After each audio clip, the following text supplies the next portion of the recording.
올해 개인 투자자들이 코스닥 시장에서 역대 최대 규모인 7조 원어치를 순매수했는데 투자자 대부분이 손해를 본 것으로 나타났습니다. 박용만 대한상공회의소 회장이 이른바 타다금지법 처리를 두고 이해가 안 돼서 가슴이 답답하다며 공개적으로 비판했습니다.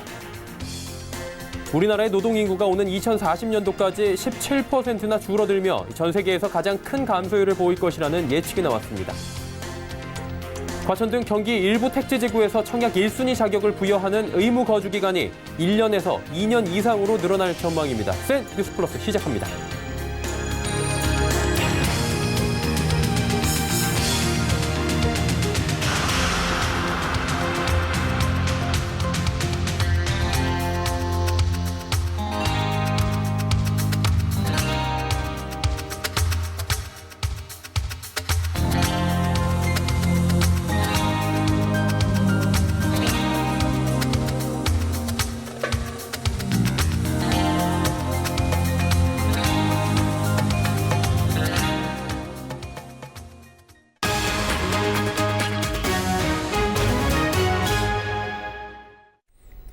시청자 여러분 안녕하십니까? 센 뉴스 플러스 서정덕입니다. 올 들어 개인 투자자들이 코스닥 시장에서 7조 원어치를 넘게 사들였습니다. 개인의 사상 최대 순매수 규모인데요. 코스닥 수익률은 마이너스를 기록하고 있습니다. 양한나 기자가 전해드립니다. 한국거래소에 따르면 올 들어 이달 6일까지 개인 투자자들의 코스닥 시장 순매수 규모는 7조 1천억 원에 달합니다. 역대 최대 규모입니다. 개인의 기록적인 사자에도 불구하고 같은 기간 코스닥 지수는 7% 하락했습니다. 이에 투자자들 대부분은 이익이 아닌 손해를 본 것으로 추정됩니다. 같은 기간 기관은 4조 2천억 원, 외국인은 5천억 원을 순매도했습니다. IT와 바이오 비중이 큰 코스닥 시장 특성상 올해 주요 바이오주들이 임상 결과에서 연이어 고배를 마신 탓이 컸다는 분석이 나옵니다. IT 분야의 경우 반도체 업황이 어려워지면서 삼성전자와 SK하이닉스 등 대기업들의 투자 감소가 관련 부품과 장비를 생산하는 기업들의 경영 환경도 어렵게 만든 것으로 풀이됩니다. 개인 투자자 거래 대금은 847조 원 수준으로 전체 84.8%를 차지했습니다. 외국인은 9.4%, 기관은 4.9%였습니다. 개인 투자자가 외국인과 기관보다 높은 이익을 얻지 못하는 데에는 정보 격차와 투자 경력 차이 등이 원인으로 꼽힙니다. 연말 코스닥 시장의 대주주, 이른바 슈퍼개미들의 대주주 양도세를 피하기 위한 매도 폭탄이 지수의 하락을 더 부추길 것이란 우려도 제기됩니다. 내년부터 양도소득세 부과 대상이 확대되면서 올 연말 슈퍼개미들의 매도세는 더 거세질 전망입니다. 다만 이런 수급 특성을 활용해 코스닥 상장 지수 펀드 매매나 실적 개선 저평가주의 저점 매수에 나서도 좋다는 조언이 나옵니다. 실제 지난 6일 코스닥 시장에서 외국인은 2,001억 원을 순매수하면서 저점 매수에 나섰다는 분석이 나옵니다. 이는 2007년 이후 일변 외국인 순매수 기준 7번째로 많은 규모입니다. 올해 코스피 시장에서 개인 투자자는 팔자에 나서면서 7조 6천억 원을 순매도했습니다. 외국인은 8천억 원을 순매도했고 기관은 6조 7천억 원을 순매수했습니다. 서울경제TV 양한나입니다. 박용만 대한상공회의소 회장이 일명 타다금지법으로 불리는 여객자동차 운수법 개정안 처리에 대해 정말 이해가 안 돼 가슴이 답답하다고 비판했습니다. 박 회장은 오늘 페이스북을 통해 택시를 보호하려는 의도는 이해가 되는데 그렇다고 미래를 막아버리는 방법이 유일한 대안인가라며 아무리 생각해도 납득이 안 간다며 이같이 밝혔습니다. 지난 6일 국회 국토교통위원회를 통과한 이 개정안은 11인승 이상 15인승 이하인 승합차를 빌리는 경우엔 관광 목적이 안에서만 운전자를 알선할 수 있도록 제한하고 있습니다. 또 대여 시간이 역시 6시간 이상이어야 하며 대여 또는 반납 장소가 공항이거나 항만인 경우로 한정됩니다. 우리나라의 노동인구가 앞으로 약 20년 동안 전 세계에서 가장 급격히 줄어들 것이라는 전망이 나왔습니다. 세계무역기구 WTO의 보고서에 따르면 2040년 우리나라 인구는 지난해와 같은 수준을 유지하지만 노동인구는 17%나 줄어들 것으로 추산됐습니다. 이는 노동인구가 17% 증가하는 세계 평균 전망과 완전히 반대되는 수치이며 주요 국가와 지역 가운데 가장 큰 감소율입니다. WTO는 일부 국가와 지역에선 고령화가 인구 고용 증가율에 큰 영향을 미칠 것으로 보인다며 EU와 한국의 경우 전체 인구는 줄어들지 않겠지만 연령 구조의 변화로 인해 노동 인구가 감소할 것이라고 설명했습니다. 최근에 친환경차의 시장이 새롭게 재편되고 있습니다. 1세대 친환경차 시대의 성장을 이끌었던 하이브리드 차가 저물고 전기차와 수소 전기차 등이 중심이 된 건데요. 특히 현대기아차가 국내 친환경차 시장의 98% 비중을 차지한 것으로 나타났습니다. 정세미 기자입니다. 1세대 친환경차 시장의 성장을 이끌었던 하이브리드 차. 최근 하이브리드 차의 점유율이 크게 줄고 전기차와 플러그인 하이브리드 차, 수소전기차 등을 중심으로 재편되고 있는 것으로 나타났습니다. 한국자동차산업협회에 따르면 올해 10월까지 국내 완성차 업체가 국내외에서 판매한 친환경차는 총 29만 대로 집계됐습니다. 이 중에서 현대기아차 모델의 점유율은 98.2%를 보였습니다. 하이브리드 모델이 59.2%로 가장 많았고 전기차와 플러그인 하이브리드, 수소전기차 순이었습니다. 판매 추세로 볼 때 연말까지 하이브리드 차 판매 비중은 60% 아래로 떨어질 전망입니다. 60% 선이 무너지는 건 현대기아차가 처음으로 하이브리드 차 모델을 판매한 2009년 이후 처음입니다. 반면 전기차 시장은 가장 빠르게 성장하고 있습니다. 지난달까지 국내와 해외에서 각각 21,300대, 59,000대가 팔려 국내 판매는 작년 같은 기간보다 25.2% 증가했고 해외 판매는 127.1% 증가했습니다. 수소전기차도 정부의 친환경차 지원 정책에 힘입어 국내 시장을 중심으로 빠르게 커졌습니다. 지난해 출시된 넥소는 첫 해에만 940대가 판매됐고 지난달까지 총 3,800대가 팔렸습니다.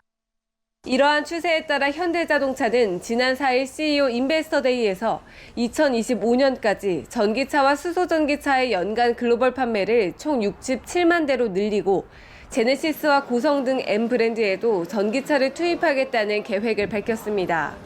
서울경제TV 정세미입니다. 과천 등 청약이 몰리는 경기도 일부 택지지구 등에서 1순위 자격을 부여하는 의무 거주 기간이 1년에서 2년 이상으로 길어질 전망입니다.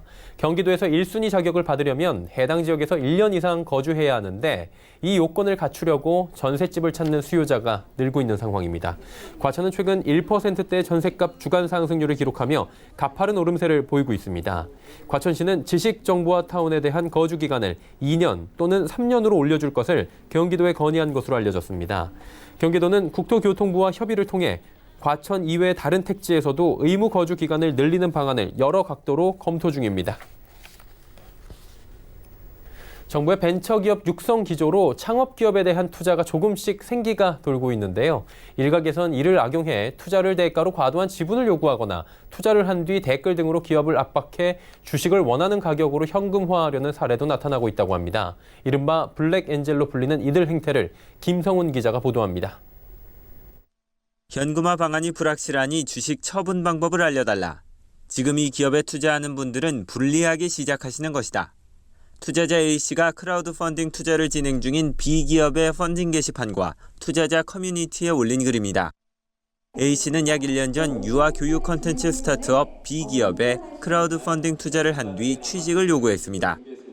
이후 A씨는 B기업 대표가 취업 청탁을 거절하자 비판적인 글을 올리기 시작했습니다. 국내 최대 크라우드 펀딩 중개업체에서 진행되던 B기업의 펀딩 투자액은 시작일이었던 지난 9월 26일 1억 4,600만 원에 달했지만 A씨가 글을 올린 27일에는 약 3,130만 원으로 크게 떨어졌습니다. 더 큰 문제는 이 투자자가 글 삭제 명목으로 주식 지분 현금화를 요구했다는 겁니다. B기업 관계자는 A씨가 본인 주식을 주가 상승분을 반영해 2천만 원 이상으로 현금화해주지 않으면 공격적인 댓글을 내리지 않겠다고 전해왔다고 밝혔습니다. B기업은 A씨를 업무 방해, 공갈미수 등으로 고소하고 수억 원의 손해배상 금액을 청구할 예정입니다.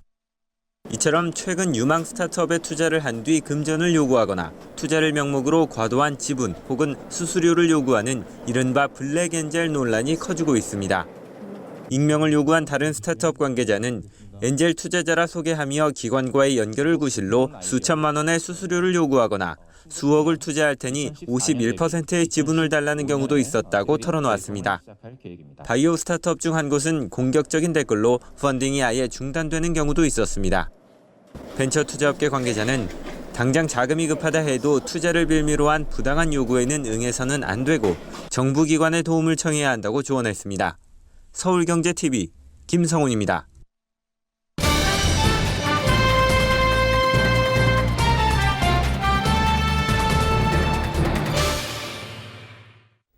매주 월요일은 증권부 기자와 함께 이번 주 국내 증시 관련 주요 이벤트들 점검해드리고요. 증시 전망해보는 시간 갖고 있죠. 증권부의 이소연 기자와 함께하도록 하겠습니다. 어서 오세요. 안녕하세요. 오늘 양시장 모두 상승 출발했는데 하루 동안의 흐름은 어땠는지 먼저 정리해 주실까요? 네, 먼저 0.48% 상승 출발한 코스피는 0.33% 상승한 2088.65로 장을 마쳤습니다. 투자자별로는 개인과 기관이 각각 832억 원, 259억 원 순매도했는데요. 외국인은 지난 6일에 이어 2거래일 연속 순매수하면서 지수 하락을 막았습니다. 0.40% 상승 출발한 코스닥은 소폭이나마 상승하던 흐름이 장중 반전되면서 0.04% 하락한 627.86의 거래를 마쳤습니다. 투자자별 수급 동향은 코스피와는 반대로 개인과 기관은 순매수, 외국인은 순매도하는 흐름을 보였습니다. 자, 그리고 이번 주 주식시장 보니까 굵직굵직한 이벤트가 굉장히 많이 있더라고요. 관련해 설명해 주시고 그 밖에 이슈들은 어떤 것들이 있는지 또 설명 들어볼까요? 네, 말씀하신 굵직한 이벤트는 아마 미국의 대중관세 부과 여부를 말씀하신 걸 텐데요. 미국의 대중소비자 추가 관세 부과가 오는 15일로 예정되어 있습니다. 현재 양국의 분위기를 고려할 때는 추가적인 관세 부과는 없을 것이라는 가능성이 점쳐지고 있는데요. 하지만 미중 관련 이슈가 워낙에 변동성이 컸던 탓에 시장에서는 끝까지 관심을 두는 모양새입니다. 김용구 한한금융투자연구원은 관세 발효 전 미중 협상 타결에 대한 시장 투자자의 여전한 의구심으로 인해서 리스크 헤지를 위한 외국인의 선물 매도를 자극했고 이것이 기록적인 외인 매도 행렬로 이어졌다고 분석했는데요. 박상현 하이투자증권 연구원 역시 최근 글로벌 금융시장은 종소리만으로도 반응하는 파블로프의 개처럼 미중 관련한 이슈에 움직이고 있다면서 이러한 상황을 반영할 때 중국산 수입 제품에 대한 추가 관세 시행 여부가 국내를 포함한 글로벌 금융시장 흐름에 중요한 분수령 역할을 할 것이라고 말했습니다. 이 밖에 이슈로는 10일과 11일에 진행되는 미국의 FOMC 그리고 11일 아람코 상장, 12일 영국의 총선 등이 있는데요. 다만 이와 같은 이슈들은 국내 증시에 미치는 영향력이 미중 이슈와 관련해 상대적으로는 좀 미미할 것이라는 전망이 나옵니다. 네. 그리고 수급도 좀 봐야 될 것 같은 게 22거래일 만에 지난주 금요일에 드디어 거래소 시장에서 외국인이 순매수로 돌아섰고요. 오늘도 매수를 전해주신 대로 했습니다. 그렇다면은 뭐 계속해서 순매수를 이어갈 것인가 이 부분이 관건인데 이번 주 수급 동향은 좀 어떻게 보십니까? 네, 일단 말씀하신 것처럼 유가증권 시장에서는 외국인이 오늘까지 2거래일 연속 순매수를 이어갔습니다. 외국인은 지난달 7일부터 지난 5일까지 20일 거래일 연속 5조 원이 넘게 주식을 팔아치웠는데요. 이는 기간별로는 역대 두 번째 그리고 금액으로는 사상 최고치의 매도세입니다.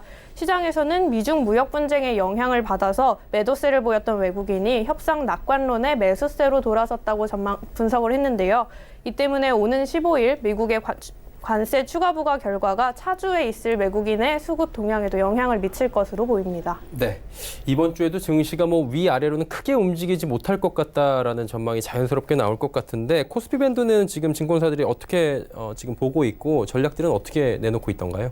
네, 증권사들은 일단 이번 주 코스피 밴드는 2130에서 2120에 머물 것이라고 내다봤습니다. 아무래도 주요 이슈로 인해서 관망세가 전망되는 만큼 큰 폭의 등락은 어려울 것이라는 분석인데요. 김예은 IBK 투자증권 연구원은 이번 주 이벤트를 생각한다면 조금 더 신중하게 시장을 바라봐야 한다고 조언했고요. 김대준 한국투자증권 연구원 역시 대중 관세 부과 여부가 결정되는 15일까지는 관망 심리가 주를 이루면서 뚜렷한 방향성이 없는 시장이 이어질 것이라면서 이렇게 방향성이 없는 시장에서는 시장의 흐름을 따라가기보다 개별 종목의 이슈를 따라가라고 말했습니다. 네, 알겠습니다. 한 주 내내 이어지고 있는 관망세 속에 신중한 투자 전략 세우는 게 관건일 것 같습니다. 증권부의 이소연 기자였습니다. 고맙습니다. 감사합니다.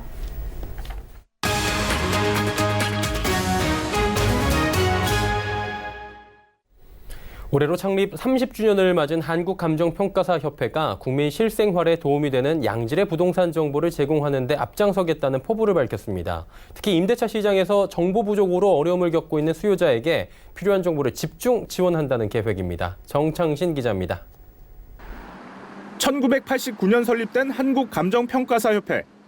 지난 6일 서울 방배동 감정평가사협회 회관에서 30주년 기념식을 열었습니다.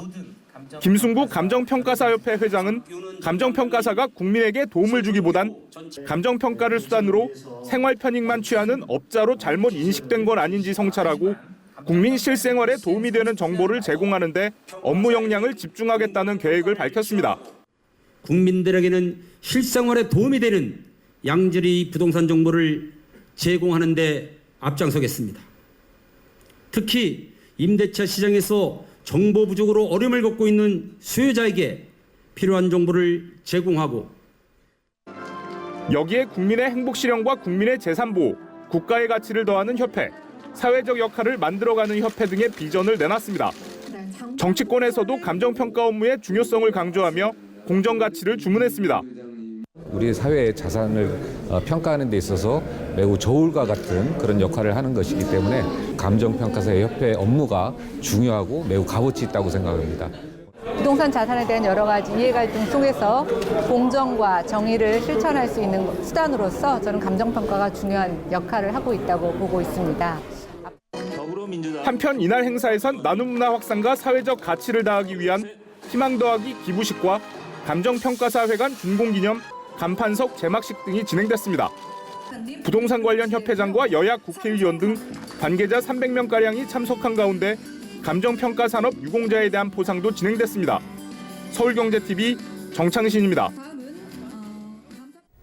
정비사업 부지하면 제일 먼저 떠오르는 게 갈등일 겁니다. 기존에 살고 있던 거주민들과 그 집들을 밀어내고 새로 건물을 지으려는 사업자들 사이에 갈등이 있기 마련인데요. 한국토지주택공사가 첫 삽을 뜬 광명 너부대 마을에선 이런 갈등 대신 상생이 자리 잡았다고 합니다. 거주민들도 반기는 도시재생사업이라고 하는데 이하라 기자가 그 현장에 다녀왔습니다. 무허가 건축물이 밀집해 있는 광명 5동 너부대 마을. LH가 이 지역을 정비해 240호의 공공임대주택을 공급합니다. 저지대에 있어 상습적으로 침수됐던 지역. 이번 사업으로 너부대 마을 주민들은 오랜 고민을 덜게 됐습니다. 장마가 지면은 여기 지붕까지 이게 물이 차갖고 그때 뭐 물뱀들이 왔다 갔다 할 정도고 광명시나 LH에서 많이 주민들의 그 이주 문제라든가 이제 주거 부분에 주거 안정에 대해서 많이 고민을 하신 것 같아요. 그래서 LH는 거주민들의 주거 보장을 위해 2단계에 걸쳐 사업을 진행합니다. 먼저 2021년까지 광명시 소유 부지에 70개의 국민임대주택을 지어 거주민들이 살 곳을 마련하고 두 번째 단계에서 취약계층을 위한 행복주택 170호를 짓습니다.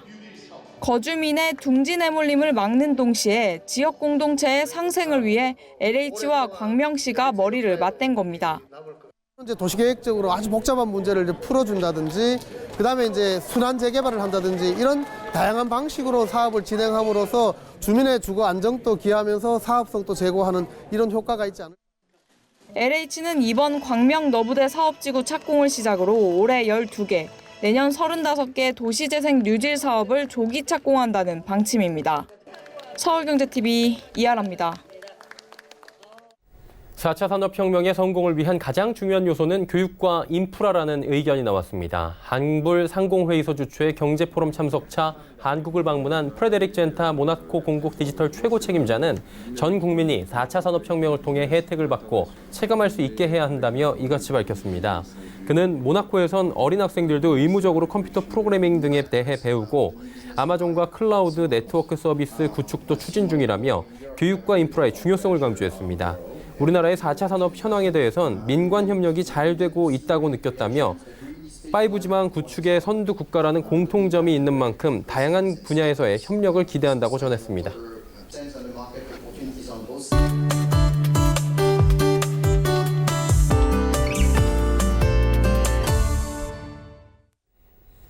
미세먼지가 말썽을 부리는 겨울이 돌아왔습니다. 지난 겨울 그리고 올 봄까지 굉장히 심했던 미세먼지 탓에 바뀐 소비 트렌드가 있었다고 합니다. 산소를 깨끗한 산소를 직접 마실 수 있게 하는 산소캔에 대한 이야기가 있었는데요. 무슨 공기 마시는데 돈까지 주면서 마시냐라는 이야기가 있었지만 매출이 상당했다고 합니다. 이와 함께 분말형 공기정화제도 굉장히 큰 인기를 끌었다고 하는데 그리고 뉴스를 보니까 인도의 뉴델리에서는 산소 카페가 세워져서 돈을 받고 또 카페에 출입을 하고 있다라고 하더라고요. 그래서 미세먼지가 맞는 새로운 마케팅들이 이렇게 많다 보니 하나하나 좀 짚어봐야 될 것 같습니다. 오늘은 K웨더 반기성 센터장과 함께 이 이야기 자세히 나눠보도록 하겠습니다. 어서 오세요. 네, 안녕하세요. 예. 뉴델리는 미세먼지가 어느 정도 심하기에 산소 카페까지 이렇게 등장을 한 겁니까? 도시 전체가 예. 가스실. 이게 이제 중앙일보 기사 제목입니다. 예. 이 뉴델리는요, 세계적으로 대기 오염으로 아주 악명이 높은 도시입니다. 인구가 워낙 많다 보니까 기본적으로 미세먼지 발생량이 많고요. 또 가난하다 보니까 낡은 경유차가 많습니다. 여기에 난방이나 취사용으로 활용하는 소똥이라든가 폐자재 등을 태우면서 발생하는 미세먼지가 정말 장난이 아닙니다. 여기에 더해서 11월에는 추수가 끝난 뒤 논밭을 태우면서 발생하는 미세먼지, 또 여기에 디왈라 축제에서 터뜨리는 폭죽의 미세먼지까지 더해지면서 공기질은 그야말로 최악으로 변합니다. 조금 전에 기사 제목이 좀 자극적이긴 한데 도시 전체가 가스실이잖아요. 최악이다라고 하는데 이게 어느 정도인 거예요? 이게 이제 글로벌 대기 오염 조사 기관이죠. 에어비주얼. 이게 2008년 전 세계 수도의 초미세먼지 오염도 분석을 해봤어요. 예. 그랬더니 뉴델리가 조사 대상 62개 수도 가운데 가장 나빴습니다. 뉴델리 연평균 미세먼지 농도는 세제곱미터당 113.5 마이크로그램입니다. 근데 이게 어느 정도냐 하면 말이죠. 왜 올해 3월 초에 우리나라가 일주일 동안 아주 그야말로 최악 미세먼지가 강퇴했지 않습니까? 예. 그 당시 서울의 일평균 초미세먼지 농도 가장 높았을 때가 110 마이크로그램이었거든요. 그런데 그때 우리는 7일간의 미세먼지에 도저히 살 수 없다 이렇게 생각을 했는데 뉴델리는 1년 평균 미세먼지 농도가 우리나라가 가장 나쁜 날보다도 더 나쁜 거예요. 예. 올해 11월에는 초미세먼지 농도가 세제곱미터당 1000 마이크로그램을 넘었다고 하니까 말 그대로 도시 전체가 가스실이다. 이런 말이 맞는 것 같습니다. 경험을 해본 적이 없으니까 사실 상상을 할 수가 없을 정도로 지금 심한 것 같은데 그러다 보면은 인도 정부가 대책이 좀 있어야 될 것 같은데 있습니까? 미세먼지가 좀 너무 심각하다 보니까 인도 대법원은 이건 문명 국가에서 있어서는 안 되는 일이다. 그러면서 정부에다가 대기 오염을 줄일 수 있는 장기 로드맵을 마련하라고 촉구를 합니다. 그래서 이제 뉴델리 주정부는 차량 홀짝제, 또 일주일간 건설공사 중지, 또 전 학교 임시 휴교령을 내렸고요. 학생들에게는 500만 개 보건 마스크를 나눠 주었습니다. 그러나 이 정도 대책으로 눈에 띄게 좋아지지 않아요. 그러다 보니까 인도 의학연구위원회 보고서에 따르면 2017년 인도의 대기 오염 관련 사망자 수가 124만 명이나 된다고 합니다. 이것은 인도 전체 사망자 수의 12.5%. 정말 엄청난 거죠. 이거 환산을 해보니까 국민 8명 중에 1명이 대기 오염으로 사망한다 이런 말이겠네요. 네, 그렇습니다. 이제 그러다 보니까 살기 위해서 각자 도생하는 이런 마케팅이 나오는 것이죠. 뉴델리 시내 대형 쇼핑몰에 정화된 산소를 판매하는 카페, 이제 옥시퓨어라고 부르는데 이게 등장을 했어요. 예. 이 카페에서는 5,000원을 내면은 15분 동안 신선한 산소를 마시게 해줍니다. 또 산소에다 여러 향을 첨가한다 그래요. 7종의 향인데 가격은 향마다 다 다르다고 합니다. 산소 카페 측은 정화된 산소가 피로 해소라든가 수면 장애 등에도 도움이 된다면서 마케팅에다 아주 열을 올리고 있고요. 여기에다가 휴대용 산소캔도 판매한다고 합니다. 그런데 아시다시피 인도의 국민 소득이 매우 낮아서 산소를 사 마시는 것도 좀 가정경제 어렵지만 건강을 위해서 산소 카페 오는 사람들이 의외로 많다고 하네요. 예. 그러니까 초미세먼지가 이렇게 높다 보니까 15분이라도 가서 산소를 마셔야 된다라고 하는 건데 고작 15분 갖고 이게 좀 될까라는 생각도 들어요. 네, 그래요. 그러니까 이제 전문가들도 짧은 시간에 산소를 마시는 것이 정말 건강에 도움이 되는지 여기에 대한 좀 의문을 가지고 있습니다. 짧은 순간 고농축 산소를 마시는 것은 건강에 별 효과가 없고 또 과학적 근거도 없다는 거죠. 그러나 뉴델리의 미세먼지 농도가 나쁜 한 산소카페는 성업할 것으로 보입니다. 참고로 산소카페는 공기가 좋은 캐나다라든가 프랑스 중에서도 성업 중입니다. 네. 오늘은 미세먼지가 만든 산소 마케팅에 대한 이야기 나눠봤습니다. K웨더의 반기성 센터장이었습니다. 고맙습니다. 네, 감사합니다.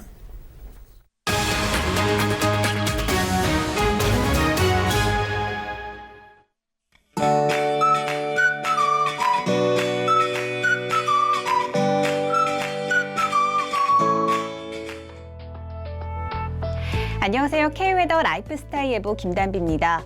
오늘 종일 탁한 공기에 시야는 뿌옇고 제대로 숨쉬기도 힘들었습니다. 그런데 내일은 오늘보다 더 공기가 탁하겠습니다. 밤사이 국외 미세먼지가 추가로 유입될 것으로 보이는데요. 전국의 미세먼지 농도 나쁨 수준이 예상되지만 먼지가 가장 먼저 유입되는 서쪽 지방은 매우 나쁨 수준까지 오를 가능성이 있습니다. 호흡기 건강을 위해 외출하실 때 마스크를 꼭 착용해 주시기 바랍니다. 한편 동해안을 중심으로 며칠째 건조특보가 계속되고 있습니다. 강원 영동 지역에는 건조경보까지 발효 중인 가운데 내일까지 강원 산지는 초속 8에서 12m의 강한 바람도 불겠는데요. 작은 불씨가 큰 불로 번지기 쉬운 만큼 산불 등 각종 화재 발생하지 않도록 조심하셔야겠습니다. 이 시각 위성영상 보시면 경기 북부와 강원 영서 북부에는 약한 비가 내리고 있는데요. 이 비는 저녁부터 서울 경기와 강원 영서 지역으로 확대되겠고 내일 새벽까지 5mm 내외의 비가 내리다 그치겠습니다. 내일은 남해상을 지나는 고기압의 영향을 받아 대체로 맑겠지만 기압골의 영향을 받는 중북부 지방은 비가 내리다 그치겠습니다. 다음은 자세한 지역별 날씨입니다. 중부지방은 새벽에 대부분 비가 그치겠지만 경기 북부는 밤부터 다시 비가 내리겠고요. 낮 기온 10도 안팎으로 큰 추위는 없겠습니다. 동해안은 대체로 맑은 가운데 속초와 강릉의 아침 기온 7도에서 시작해 낮 기온은 12도에서 13도까지 오르겠습니다. 남부지방도 특별한 비 예보는 없겠고요. 낮 기온은 광주 15도, 부산 16도, 대구는 14도가 예상됩니다. 바다의 물결은 동해상으로 최고 2.5m까지 약간 높게 일겠습니다. 수요일 중북부 지방에는 또 한 차례 비가 내리겠고요. 토요일에는 중부 지방에 비나 눈이 내릴 전망입니다. 날씨였습니다. 월요일마다 유난히 피로를 느끼는 분들이 많으실 겁니다. 이를 일컬어 다들 알고 계시겠지만 월요병이라는 말까지 있죠. 단백질을 몇 끼 섭취하게 되면 혈당이 안정적으로 유지돼 피로 회복에 좋다고 합니다. 그리고 잠들기 직전에 넷플릭스나 유튜브 등의 시청은 숙면을 방해하는 최대 적이라고 하니까요. 잠자리 들 때는 스마트폰 조금은 멀리 두시는 것도 피로 회복에 좋을 것 같습니다. 뉴스 마칩니다. 고맙습니다.